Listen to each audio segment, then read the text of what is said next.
K민주주의가 뭐냐 이렇게 말하니까 이재명 대통령이 설명하긴 했는데 그 이제 좀 제가 듣기에 그 기자가 묻는 맥락하고 약간 이제 핀트가 충분치 않았다는 생각이 드는 것이 12.3을 K민주주의라고 하니까 좀 이야기가 어려운 거예요. 12.3은 뭐냐면 12.3은 하나의 사건이거든요. K민주주의라는 것은 사건을 말하는 것이 아니고 한국민주주의를 규정하는 것이다 이렇게 이해하시면 되겠는데 그럼 한국민주주의라는 것이 12.3하고 바로 이렇게 등치될 일은 아니고 그럼 12.3에 일어난 일은 뭐냐면은 윤석열 입장에서 보면 불법 개헌이고 우리 국민주권 시민들에 의하면 이것이 뭐냐면 K혁명이에요.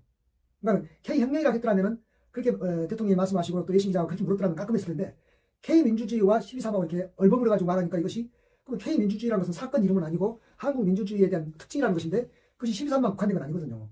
즉 비체혁명만 국한된 게 아니라는 얘기예요. 그러니까 기자는 비체혁명을 물었는데 그걸 이제 기자가 우리 이 대통령이 K민주주의라고 말한 그 수사 그 레토릭을 가지고 이제 물으니까 또 이 대통령 K민주주의를 설명하라고 하니까 이렇게 어떻게 보면 뭐랄까요?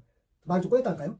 그러니까 비체혁명을 바로 설명했다든지 또는 K혁명을 설명했다고 갖다 놨을 텐데 근데 이제 K혁명이라는 것이 있어요.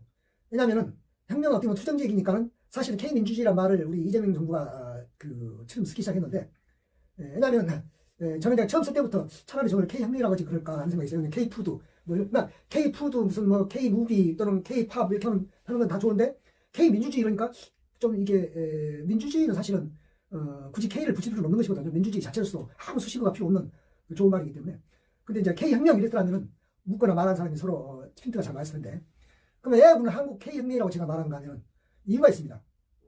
유네스코 그 세계유산, 세계문화유산이 이제 각국마다 다 있는데 그래서 일본이나 중국이나 이런 데로 막 관광지가 많아요. 막 어마어마하게. 우리나라도 관광지가 많은데 우리나라 이제 기록유산에 뭐가 많냐면 혁명이 많아요. 혁명이. 근데 혁명이 뭐냐면 동학혁명 들어갔죠. 제주 4.3 들어갔죠. 그 다음에 이제 4.19 들어갔죠. 그 다음에 5.18 들어갔죠. 4개나 들어 4개.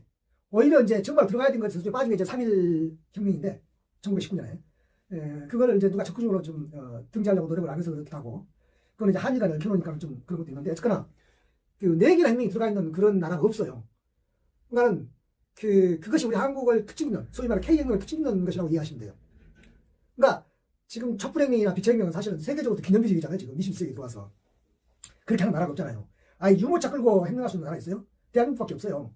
그것도 한두 명이 아니라 소위 그냥 떴다면 100만 명 이상씩 강화문이든 여의도든 어디 모여서 대다이가 모여서 하는데 하루도 아니고 맨날 며칠을 그리고 아주 그냥 남녀노소가 다 나온 거죠. 어떻게 유모차가 나와서 아무런 그런 이 우려를 느끼지 않고 시위할 수 있다는 나라가 대한민국밖에 없던데 그리고 그런 시위가 또 효능감 있잖아요. 혁명은 성공하잖아요. 비체혁명도 성공했던 것처럼.